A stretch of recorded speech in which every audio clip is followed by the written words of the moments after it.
I'm sitting in a glass conference room on the 14th floor when the chairman clears his throat and announces that my termination was unanimously approved before I even entered the building this morning. No hearing scheduled, no questions permitted. My badge already deactivated at 7:30 a.m. while I was still drinking coffee in my kitchen, believing today was just another Tuesday. And the shock hits first like cold water down my spine. Then humiliation floods in as I realize everyone at this table knew except me. Their faces carefully neutral, professionally sympathetic, rehearsed, while I sit here in the navy suit I pressed last night. Notes for the quarterly review I thought I was attending still open on my tablet. And the chairman, Alan, who I've known for 6 years, who I helped promote, who called me a company cornerstone last month, won't look directly at me as he slides a folder across the polished table, and I reach for it with hands that feel disconnected from my body, fingers numb, while my mind races trying to understand what just happened, trying to rewind the last 5 minutes, trying to find the moment this became real. But then I look up, and across the table I see my husband, James, in his usual seat as board counsel, and he won't meet my eyes either. And that's when I know this isn't just corporate politics or a misunderstanding or something I can fix with the right words, because the person who promised to stand beside me through everything is staring at the table like it might save him. And I realize I walked into an execution dressed for a meeting. The chairman continues talking, something about effective immediately and security protocols, but I'm watching the door where 2 security guards now stand, appeared from nowhere, or maybe they were always there waiting. And I think about how they must have coordinated this, how many people knew, how long they've been planning. And then Alan mentions that the board held a special session last night at 8 p.m., private and confidential, with several consultants present to provide guidance on organizational risk. And my stomach drops, because last night James said he had a late board prep meeting and wouldn't be home until 10. Kissed my forehead, grabbed his briefcase, and I remember thinking how dedicated he was, how seriously he took his responsibilities, never imagining he was attending a meeting about removing me. And now the chairman says one of those consultants was Patricia Whitmore, brought in specifically for her expertise in corporate transitions and family business dynamics. And I know that name because Patricia Whitmore is James's mother, my mother-in-law, the woman who has never worked for this company, never held any official role here, but apparently advised my termination. And when I look at James again, his jaw is tight, and I understand he helped arrange this. He sat in that room last night while they discussed ending my career and destroying my reputation, and he said nothing, defended nothing, protected nothing, while his mother guided them through the execution. And now I'm being escorted toward the door, past the faces of colleagues who suddenly find their phones fascinating, and Patricia herself is standing near the elevator, perfectly styled in cream and pearls, and she smiles at me warmly, touches my arm gently, and says in that soft voice she uses when she's being dangerous, "This is really for the best, dear Vanessa.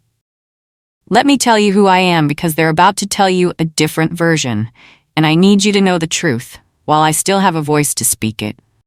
My name is Vanessa Brooks. I'm 52 years old, and I've been with Brennan Industries for 24 years.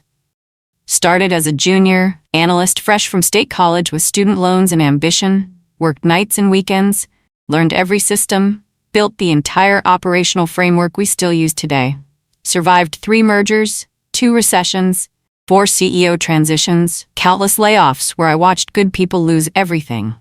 And I stayed, proved myself valuable every single time, took on the broken departments nobody wanted, fixed them, made them profitable, earned the respect of people who'd been in this business since before I was born. And I thought that mattered. I genuinely believed loyalty and results would protect me. That doing the work, and doing it well, was enough. That competence was currency. And I was good at what I did. Exceptional even. The person they called when projects failed, when clients threatened to leave, when the board needed someone who understood both the technical operations and the human side, someone who could translate between floors, between generations, between vision and execution. And I built relationships carefully, mentored younger staff, maintained professional boundaries, kept detailed records, followed every policy, and I thought I was building something permanent, something that would outlast quarterly pressures and personality conflicts. I thought I was part of the foundation of this place, but sitting in my car in the parking garage, with my box of personal items and my deactivated badge, I understand that none of it mattered to them at all. The termination memo arrives in my personal email 3 hours after I'm escorted out, marked confidential, addressed to Vanessa Brooks, and I read it sitting at my kitchen table, with afternoon light cutting across the pages, and the language is deliberately vague, carefully constructed to destroy without specifics. Phrases like loss of confidence and demonstrated instability and unacceptable risk exposure to organizational reputation. Words that sound serious and official, but mean nothing concrete. Nothing I can defend against because there are no actual accusations, no incidents cited, no performance failures documented, just implications and suggestions and professional-sounding destruction. And I read it twice trying to find something specific, some concrete thing they're claiming I did wrong. But it's all smoke, designed to make people assume the worst, while providing no evidence. And that's when I start to get angry. The kind of anger that starts cold and sharp in your chest. Because this isn't about my work. This isn't about performance or competence or anything I actually did. This is character assassination, dressed up as corporate governance. And then I notice something about the wording, the way certain phrases are structured, the specific choice of words like risk exposure and reputational concerns and stability questions. And I've read thousands of HR documents over 2 decades. I know how they write, know their style and vocabulary and legal caution. And this isn't HR language. This is something else, someone else. And I pull up old emails and compare phrasing, and my hands start shaking because I recognize this. I've seen this exact style before, in other contexts, in other documents. And I know who wrote this memo, even though it's signed by Alan as chairman. And the knowledge sits heavy. Because if I'm right, then this was planned longer and deeper than I thought. James comes home at 7 carrying Thai food like it's a normal Tuesday, like he didn't just help destroy my career. And he sets the containers on the counter and asks how I'm doing with that careful therapist voice people use around broken things. And I ask him, straight, what his mother said to convince him.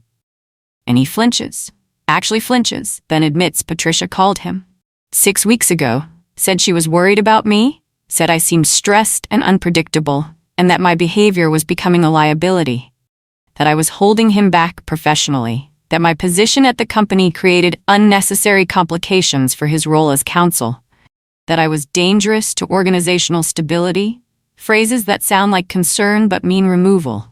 And I ask what I did specifically, what behavior, what incident, and he can't answer. Just says she seemed certain, seemed worried, and that he trusted her judgment because she understands corporate dynamics and family balance.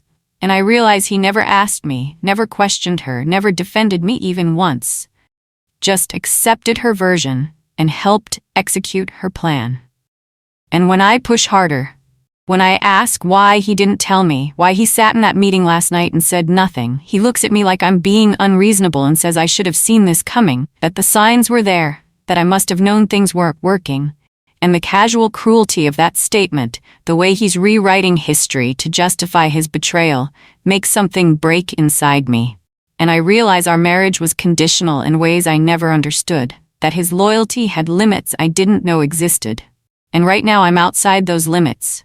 And I ask him to leave, not forever, just tonight, and he actually looks relieved. I spend that night reading everything I can find. Every board document I still have access to on personal devices, every email chain I saved, every note from meetings over the past 6 months. And I start to see the pattern, references to outside consultation that I didn't attend, strategic planning sessions I wasn't invited to despite my role. And then I find it, buried in a board packet from 8 weeks ago, a document titled Risk Advisory Analysis prepared by Patricia Whitmore Consulting. And I didn't even know she had a consulting firm, but apparently she does. Registered 3 months ago, and this report is 12 pages of carefully worded concerns about organizational structure and succession planning and risk management, and buried in Section 7 under Operational Considerations, there's a paragraph about key personnel creating concentrated dependency risks, about individuals whose long tenure might indicate difficulty adapting to change, about the dangers of emotional investment in organizational identity, and it never names me specifically, but every description points directly at me. Vanessa Brooks, my age, my tenure, my role. And this report was presented to the board as independent analysis, as objective professional assessment, as expert guidance on organizational health. But Patricia has never worked for Brennan Industries, never held any position here, never reviewed our operations or interviewed our staff or examined our performance data. Her entire expertise comes from being James's mother and having opinions about my marriage and her son's career path. And she turned those opinions into a professional-looking document that convinced the board I was a risk that needed managing, and she charged them for it. Billed the company for the service of destroying my reputation. And I sit there staring at this report, understanding that this was planned, calculated, packaged as concern. And I was removed, not because of anything I did, but because I was inconvenient to someone else's vision. The isolation starts immediately, and it's more complete than I expected. I call former colleagues the next morning, and the ones who answer are awkward and brief, saying they can't talk about company matters. They're sure I understand, and then they're gone, and the ones who don't answer never call back. My access to internal systems is completely blocked. My professional email bounces. My name removed from projects and committees like I never existed. And I hear through a friend of a friend that there's been guidance from leadership about maintaining appropriate boundaries and not engaging with former personnel during transition periods. Corporate speak for don't talk to Vanessa. And what's worse is the narrative that's spreading. I learned this from a former assistant who risks her job to tell me. She says people are being told I left due to personal issues, that there were concerns about stability, that it was mutual and best for everyone, implications without specifics, suggestions without evidence, and the story is designed to make people doubt me before I can speak, to paint me as unstable and unreliable, so anything I say later sounds like desperation or delusion. And I realize this is part of the plan too, not just removing me but isolating me, cutting off my support and credibility and voice, so I can't fight back effectively. And I'm sitting at home on a Thursday morning when I should be in meetings, when I should be working, and I feel erased, like 24 years of contributions just vanished, like I'm already becoming a cautionary tale people whisper about.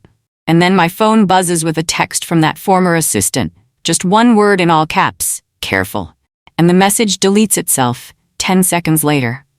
She reaches out again 2 days later through an encrypted app I have to download, and we meet at a coffee shop 40 minutes outside the city where nobody from Brennan would ever go, and she's nervous looking over her shoulder, and she slides a thumb drive across the table and tells me she's been copying files for weeks. Not because she knew this was coming, but because she's seen this pattern before with other people, seen how Patricia operates. And she tells me the decision to remove me was made at least 6 weeks ago, maybe longer, that there are calendar invites and email chains and meeting notes that prove this was planned before any alleged incident or concern. That the board discussion last night was just theater, the outcome already determined. And she's risking her career giving me this, because she says what they did was wrong, that I trained her and trusted her, and she won't watch me get destroyed by lies.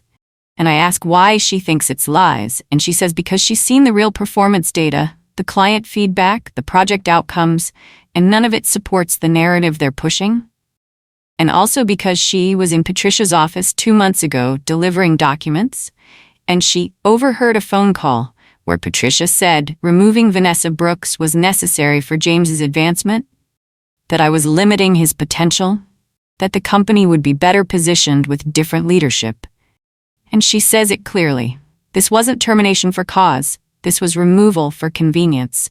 And I take the thumb drive and thank her and watch her leave quickly, head down, and I sit there for another hour, thinking about risk and courage and what it costs to tell the truth when powerful people want silence. I don't react the way they expect. I don't call the board demanding explanations. I don't post on social media about injustice. I don't tell friends I'm being targeted. I don't threaten lawyers or make angry phone calls or send heated emails. I do nothing visible, nothing they can point to as evidence of instability. And that restraint confuses them. I hear this later from someone still inside. They expected me to explode, to prove their narrative right, to give them ammunition for their story. But instead, I'm quiet. I'm listening. I'm documenting everything, every conversation, every email, every piece of evidence, and I'm breathing through the rage and humiliation because I learned a long time ago that reactions are weapons people use against you, that emotional responses become evidence of your instability, that the only way to fight people who control the narrative is to refuse to play your assigned role. So I go quiet, I observe, I gather information, and I think carefully about what comes next. And James calls asking if I'm okay, and I say I'm fine, and he sounds uncertain, says his mother thought I'd be more upset, and I say maybe I'm just processing. And I hear the doubt in his voice, the confusion, because they built a strategy around my predicted response, and I'm not following the script. And that's when I realized Patricia assumed I'd be broken by this. That termination would devastate me so completely I wouldn't fight back effectively. That shame and shock would paralyze me. But she doesn't understand that I've survived worse than this, that I've rebuilt from nothing before. And her biggest mistake was thinking my silence meant defeat, when really it meant I was finally paying attention. I meet with Adrian Cole on a Tuesday morning in his quiet office downtown, and Adrian isn't a flashy attorney who promises revenge or a corporate fixer who trades in intimidation. He's a specialist in governance and organizational ethics, someone I've known professionally for 12 years. And he listens to everything without interrupting, takes notes in precise handwriting, asks specific questions about timelines and documentation. And when I finish, he sits back and says they violated more rules than they probably realize. And I ask what he means, and he explains that board procedures exist for reasons, that termination of senior personnel requires documented cause, proper notice, opportunity to respond, that boards have fiduciary duties, not just to shareholders, but to fair process. And Brennan's own bylaws specify steps for executive removal, steps they clearly skipped in their rush to move fast. And he tells me speed became their vulnerability, that in trying to remove me quickly and quietly, they cut corners, violated their own governance standards, created exposure they don't see yet. And he asks about Patricia's involvement. And I show him her risk advisory report, and he reads it carefully, then looks up and says this is a problem for them, that board members have duty of care obligations, that relying on analysis from someone with clear personal bias and no actual organizational knowledge is questionable governance, possibly negligent. And he makes more notes and asks if I have documentation of everything, and I show him the thumb drive, and he says good. And then he asks what I want. What outcome would make Vanessa Brooks whole again? And I tell him the truth. I want my reputation back. I want acknowledgement that this was wrong. I want accountability. And he nods and says, we can do that without revenge, without drama, just with procedure and light. Adrian walks me through what he found in Brennan's bylaws and board procedures, documents that are public record as part of their corporate charter, and he shows me the sections they violated. Specific requirements for executive personnel decisions, mandatory review periods, documentation standards, and the board skipped almost all of it. And he explains this isn't about legal technicalities. It's about organizations having rules to prevent exactly this kind of arbitrary removal. Rules designed to protect people from personal vendettas disguised as corporate governance. And Brennan's bylaws require that any termination of senior personnel must include documented performance issues, with opportunity for remediation, formal review by an independent committee, written notice with specific grounds, and right to respond before final decision. And I received none of that, no documentation, no independent review, no notice, no response opportunity. And Adrian says their speed reveals their weakness. They moved fast, because they knew a slower process would expose the lack of cause, would give me time to defend myself, would require them to produce evidence they don't have. So they rushed it, violated their own rules, and created a record of improper governance. And he tells me this matters because boards have oversight obligations. Shareholders have rights to proper corporate governance. And violations of established procedure create liability for the organization and potentially for individual board members who participated. And he asks who voted for my termination. And I list the names, and he writes them down carefully. And then he says, we need to understand their blind spot, what they're not seeing. And I ask what that is, and he says, they think this is over. They think removing you was the hard part. They don't realize the documentation creates exposure that grows every day. They don't correct it. James files for temporary financial separation on Friday, exactly 1 week after my termination, and the paperwork arrives via courier while I'm having coffee, legal documents requesting separate accounts and asset protections during what he calls a period of evaluation. And the language is careful, but the message is clear. He's protecting himself financially, creating distance, preparing for divorce, without filing yet. And the timing isn't coincidence. This was planned, probably advised by Patricia, who understands that financial vulnerability makes people desperate, makes them accept bad settlements, makes them sign agreements they shouldn't sign. And I'm supposed to panic now, supposed to worry about money and security and future, supposed to become willing to negotiate, willing to compromise, willing to sign things to make this easier. But I read the documents carefully and I sign nothing. I call Adrian and tell him about the filing, and he says, don't respond yet, don't agree to anything, let them think you're considering it. And I ask why. And he explains that their strategy depends on me being afraid and reactive, on me making decisions from desperation.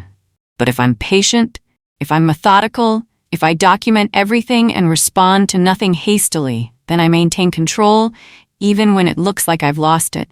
And I think about James, about the man I married 16 years ago, who promised partnership, who said we were a team, and I wonder when he became his mother's son instead of my husband, when her voice became louder than mine, when he stopped seeing me as an equal and started seeing me as an obstacle. And I fold the separation paperwork carefully and put it in a drawer, and I wait, because patience is power they don't expect me to have. I learned through the same friend of a friend that the board is celebrating quietly, that my role is already being restructured and promised to someone they consider more stable, someone younger who won't question decisions or bring complicated history. And Patricia is apparently taking credit, telling people she helped guide a difficult but necessary transition, framing herself as the expert who saved the organization from unspecified risk, and she's being careful not to say anything directly actionable, nothing explicitly false, just implications and suggestions. But the narrative is spreading. And I'm becoming a cautionary tale about what happens when people stay too long, become too invested, lose perspective. And it's working because people want to believe it, want to think there was good reason, want to trust that the board and Patricia made a sound decision. Because the alternative is believing that organizations destroy people for convenience and personal preference. And that's uncomfortable, so they accept the story they're given. And the chairman apparently told someone that Vanessa understands why this happened and she's moving forward positively. A complete lie.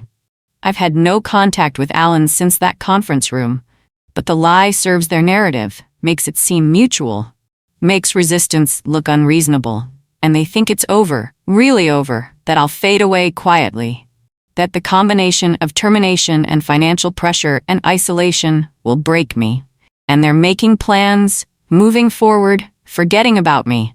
And that's exactly what I need them to do. Because people are most vulnerable when they think they've already won. Adrian files a formal records request the following Tuesday. And it's not aggressive, not threatening, just professionally worded, requesting board meeting minutes, documentation of decision processes, copies of any reports or analyses that informed personnel decisions regarding Vanessa Brooks. All things I'm entitled to under corporate governance rules and state sunshine laws that apply to certain board proceedings. And we frame it as information gathering, not accusation. And the request is delivered to Alan as chairman and to the corporate counsel's office. And we wait, and 3 days later boxes arrive, shipped overnight, dozens of documents, meeting minutes, email chains, financial reports, and they comply fully, actually sending more than we requested. And I ask Adrian why they're cooperating, and he says because they don't see the danger yet. They think documents will support their position. They believe their own narrative. And also because refusing would create more problems than complying. Would suggest they have something to hide, so they send everything, confident it will show proper procedure and justified concerns. And I spend a week reading through it all, and Adrian reviews it systematically, and we find things they didn't see, patterns they didn't recognize, evidence they handed us voluntarily because they were so certain of their righteousness. And there are emails between board members discussing timeline and strategy, references to Patricia's guidance, meeting notes that mention family dynamics and personal considerations, documentation that shows this was about removing me specifically, not about organizational needs, and there's nothing about my performance, nothing about incidents or failures, just discussions of transition and positioning and future direction. And Adrian makes careful notes and says they just handed us everything we need. The documents reveal something else I wasn't expecting, a pattern going back years, other terminations, other quiet removals, and when I cross-reference names and dates with Adrian's help, we find at least 3 other senior people who left suddenly over the past 6 years, under circumstances that sound familiar, vague concerns about fit and stability, quick exits, careful NDAs, and in 2 cases, Patricia's consulting firm appears in board records shortly before the terminations, brought in to advise on transition or organizational structure, and we request employment records for those individuals, public information available through disclosure rules, and we find similar patterns, long tenure, strong performance, sudden termination. And I reach out to one of them carefully, a woman named Victoria, who was VP of Operations 4 years ago. And I don't tell her why I'm asking, just say I'm researching board governance. And she's hesitant at first, but then she tells me about Patricia, about how she was brought in as a consultant, about how she produced a report identifying organizational risks, about how Victoria was removed 3 months later. And she says she signed an NDA so she can't discuss specifics, but she warns me to be careful. That Patricia is skilled at making removals look justified, at creating paper trails that seem legitimate, and she tells me she wishes she'd fought harder, that she let them silence her with money and threats. And I thank her and promise to be careful. And when I tell Adrian what I learned, he says this matters, that a pattern suggests systematic behavior, not isolated incidents, and patterns are harder to defend as good faith decision-making. Adrian and I spend another week analyzing everything, and we identify multiple problems for the board, conflicts of interest that weren't disclosed, Patricia having financial relationship with the company while advising on personnel decisions involving her son and daughter-in-law, board members who voted on my termination despite social connections to Patricia that create bias, failure to follow mandatory procedures in bylaws, reliance on analysis from sources without proper expertise or independence, and documentation proving the decision was predetermined before any formal review. And each problem individually might be explainable, but together they create a picture of governance failure, of process violated for personal reasons. And Adrian explains that exposure doesn't require revenge, just light, just making this visible. Because boards depend on reputation, directors depend on credibility, and public questions about governance failures create pressure that changes behavior. And he drafts something he calls a compliance inquiry. Not a lawsuit, not a demand letter, just a formal notice identifying procedural violations and requesting corrective action. And the language is polite, professional, almost boring, but every paragraph carries weight, citing specific bylaws violated, specific governance standards ignored, specific disclosure requirements unmet regarding the termination of Vanessa Brooks, and the final paragraph requests formal response within 15 business days and notes that absent satisfactory resolution the matter will be referred to appropriate oversight bodies, including the State Corporate Governance Commission and relevant professional ethics boards. And Adrian shows me the draft, and I read it 3 times, and I say, "This will destroy them quietly." And he says, "Yes, that's the point. We're not attacking, we're just asking questions they can't answer well." The compliance inquiry is delivered by certified mail to each board member individually and to the company's registered agent. And Adrian also sends copies to the Corporate Governance Committee and to outside counsel, making sure everyone who needs to understand exposure sees it simultaneously. And we wait, and the response comes fast, faster than Adrian expected. His phone rings 2 days later. It's the company's outside counsel requesting an urgent meeting, and Adrian says we can talk, but nothing is urgent from our perspective. Take your time. And the attorney practically begs for earlier. Says the board is very concerned about the compliance questions, very eager to resolve any misunderstandings, and Adrian schedules a meeting for the following week, deliberately not rushing. And in the days between we hear things, emergency board meetings happening, legal counsel brought in, people panicking quietly. And I get an email from Alan, the first direct contact since my termination, asking if we can please discuss this privately, board to executive. And I forward it to Adrian, who says no, everything goes through counsel now. They had their chance for private resolution when they could have followed proper procedures. And the meeting happens in a downtown conference room, neutral territory, and there are 4 attorneys representing Brennan, 2 board members including Alan, and their corporate governance specialist. And they're polite, careful, and clearly scared. And the lead attorney opens by saying they've reviewed our compliance inquiry, and they believe there may have been procedural oversights in Ms. Brooks's termination that they'd like to discuss. And Adrian says oversights is an interesting word for systematic violations of established bylaws. And the room gets very quiet. The meeting lasts 3 hours, and the board's attorneys try every approach, suggesting my concerns are based on misunderstanding, offering to review the decision with more deliberation, proposing a generous settlement to resolve any hard feelings. And Adrian methodically dismantles each offer, pointing out that reviewing a decision already executed doesn't cure the procedural violations. That settlement discussions assume there's a dispute rather than governance failures requiring correction. That generous payments don't address the public questions about board oversight. And he keeps bringing it back to the compliance inquiry, to the specific bylaws violated, to the pattern of similar removals, to Patricia's undisclosed conflicts. And I watch the board members realize they can't make this disappear with money or promises, that the exposure is real and growing. And Alan finally admits they moved too quickly, that in retrospect they should have followed more deliberate procedures. And Adrian asks why they didn't. And there's long silence. And one attorney tries to say they relied on expert guidance. And Adrian asks which expert. And another silence, and he pushes gently. Patricia Whitmore Consulting, and was the board aware of her personal relationship to the situation? And Alan says she disclosed her family connection, and Adrian says, disclosed how? Where's that documentation? And they don't have it. And he says, did anyone question whether terminating one family member based on advice from another family member might present bias concerns? And nobody answers. And I watch them understand how bad this looks, how indefensible. And the lead attorney asks what resolution we're seeking. And Adrian says full restoration, public correction, independent governance review, and accountability for violations. And they say they'll discuss it and get back to us. And we leave. And in the car, Adrian says they're terrified. They know this could become public, could damage reputations, could create liability. And my phone rings as we're driving, and it's James. James calls twice before I answer.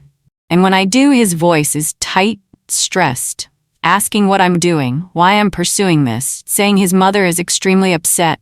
The board is threatening legal action, and can't we just resolve this privately like adults? And I ask him what private resolution looks like.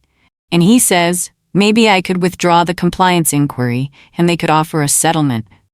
And I ask, what about the procedural violations? And he says those are technical issues, not worth destroying relationships over. And I realize he still doesn't understand, still thinks this is about money or pride or my inability to let go. And I tell him this is about governance failures and accountability, about his mother advising my removal for personal reasons, about the board violating their own rules because it was convenient. And he says I'm making this worse than it needs to be. And I say no, They did that when they terminated me without cause or procedure. I'm just documenting it. And he's quiet for a long moment and then says his mother wants to meet with me, just to talk, to find common ground. And I say no, everything goes through counsel. And he gets angry, says I'm being unreasonable, that I'm punishing him and his mother for trying to help. And I almost laugh because help is the word people use when they mean control. And I tell him I have to go, and he says they're preparing a settlement offer, a good one, and I should think carefully about refusing it.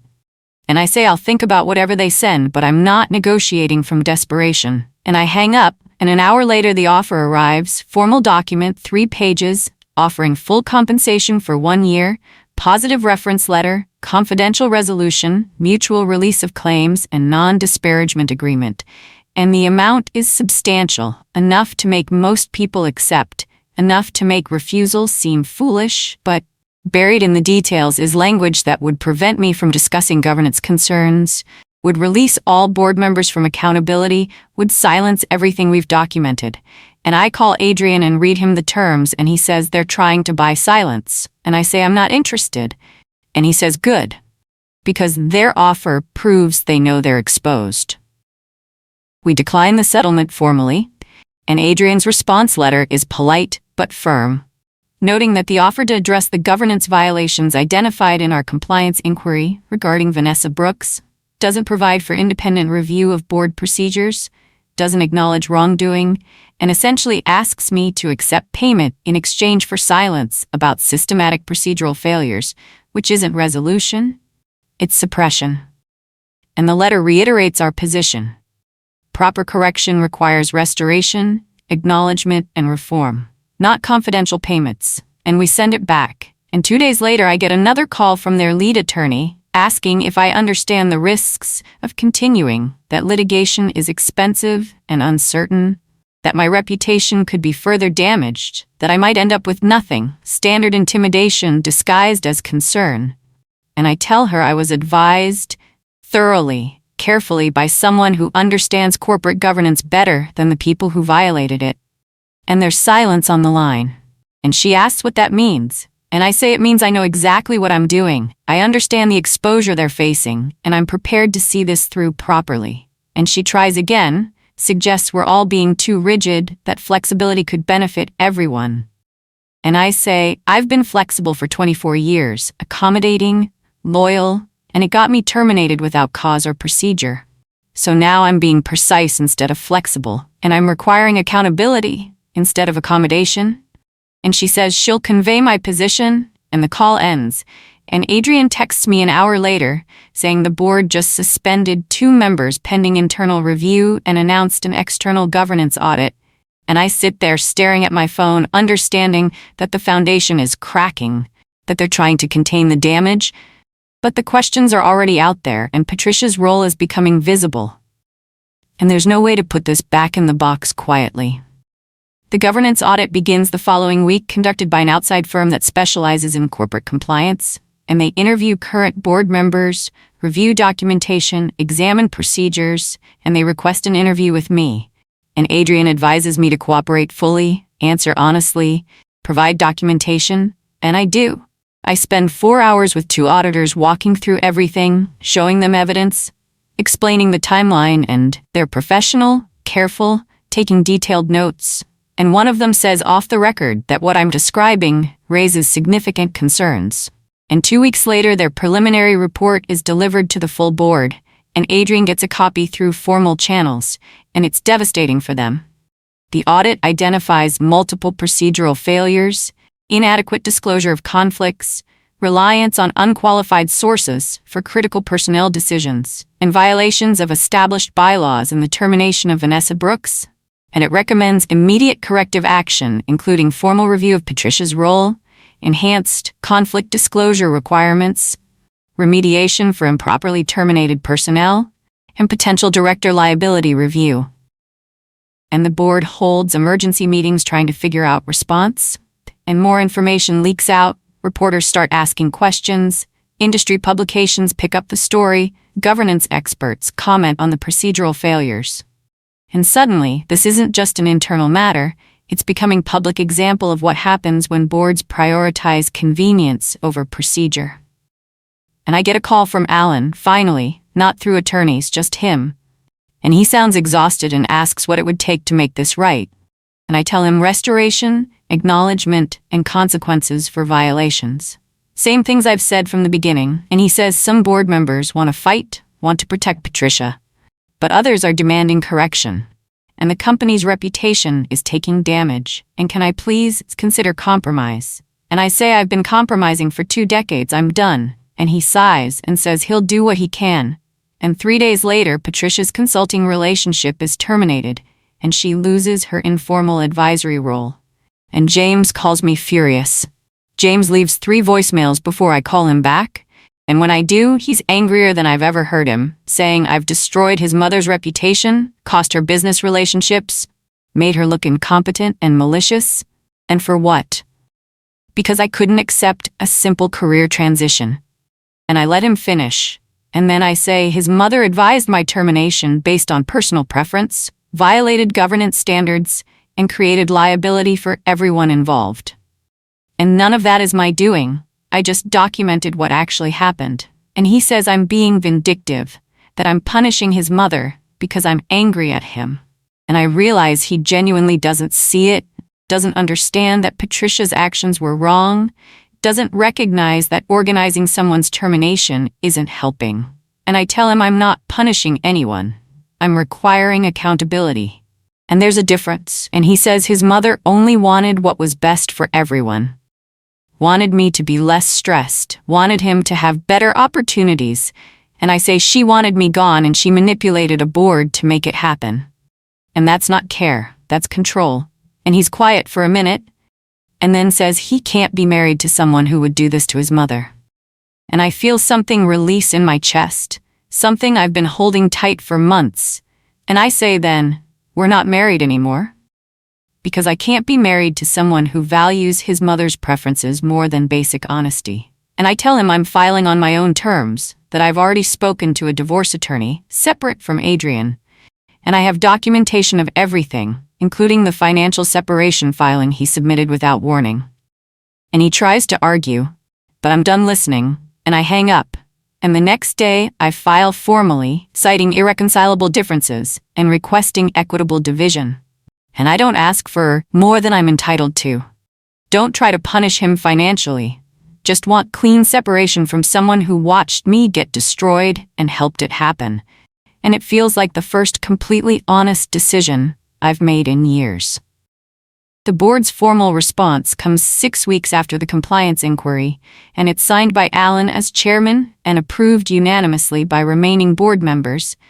And it's everything Adrian said we could achieve. Formal acknowledgement that Vanessa Brooks's termination violated established procedures. Public statement that the decision was made without adequate process or documented cause. Restoration of my professional standing with option to return to senior advisory role outside direct board oversight. Full compensation for lost wages and benefits. Independent reporting structure that prevents retaliation, and commitment to enhanced governance training and conflict disclosure requirements. And there's a separate letter from Alan personally, handwritten, apologizing for the failure of leadership, for moving too quickly, for not questioning the process more carefully, and saying he should have trusted what he knew about my work instead of accepting analysis from someone with clear bias. And it's sincere, and I believe it. But it doesn't erase what happened, doesn't give me back the months of isolation and humiliation, doesn't repair the relationships damaged by lies. And Adrian asks if I want to accept, and I read everything again carefully, and I say yes.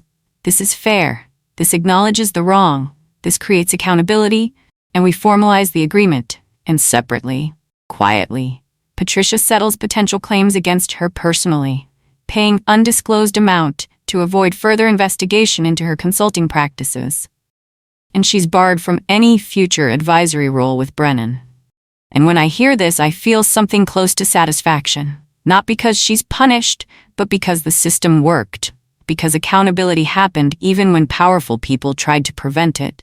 And my professional reputation is restored publicly, officially, with documentation, and nobody can say I was fired for cause or instability or anything other than procedural failure that has been corrected.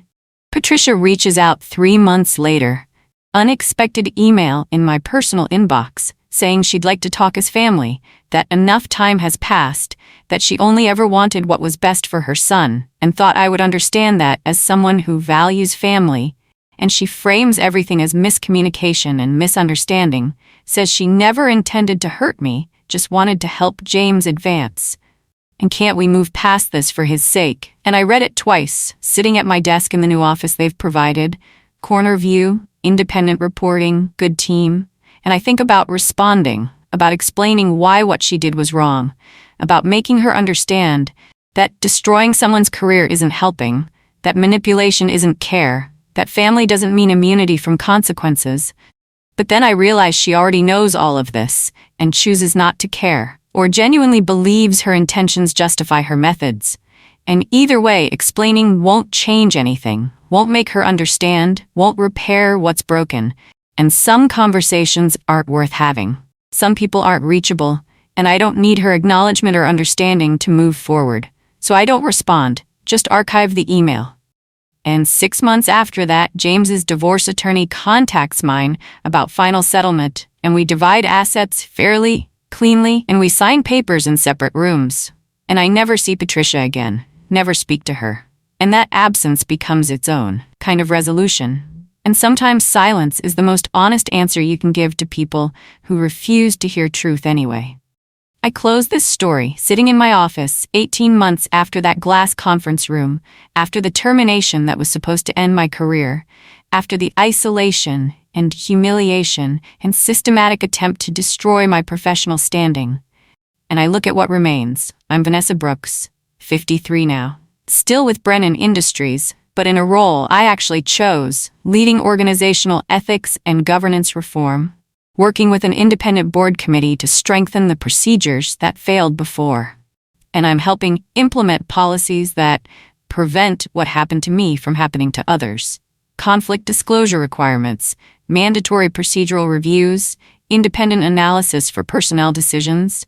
And it's meaningful work, work that matters, and my reputation is restored. Officially and actually, colleagues respect the fight I made, the documentation I maintained, the patience I demonstrated, and they understand I wasn't being difficult or vindictive.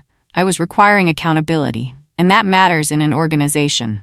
And I've started speaking at governance conferences about procedural protections and board oversight, and people listen. And sometimes after presentations, people approach me quietly and say similar things happened to them. They were removed unfairly. They were silenced with settlements. They wish they'd fought. And I tell them fighting doesn't always mean aggression. Sometimes it means documentation, patience, and good advice. And I think about how close I came to reacting emotionally, to proving their narrative right, to giving them ammunition. And I'm grateful I didn't. Grateful for that moment of control when everything wanted to explode. And I think about how they thought removing my voice would erase me. Thought speed and intimidation would prevent resistance. Thought I'd be too broken or desperate or afraid to fight back effectively. But they were wrong. Because I wasn't fighting back, I was fighting forward, using their violations against them, turning their shortcuts into exposure, requiring the system to work properly. And sometimes the quietest resistance is the most powerful. And if you're reading this and you've been terminated unfairly, isolated, had your reputation attacked, been told to accept wrong because fighting is too hard, I want you to know you don't need revenge. You need receipts. You need patience. And you need advice from someone who understands systems better than the people violating them. And that combination is more powerful than anger, more lasting than settlement, more meaningful than silence. Because they fired me in silence, they tried to erase me quietly. They assumed silence meant I was gone. But I answered in daylight, with documentation, with procedure, with accountability, and daylight changes everything.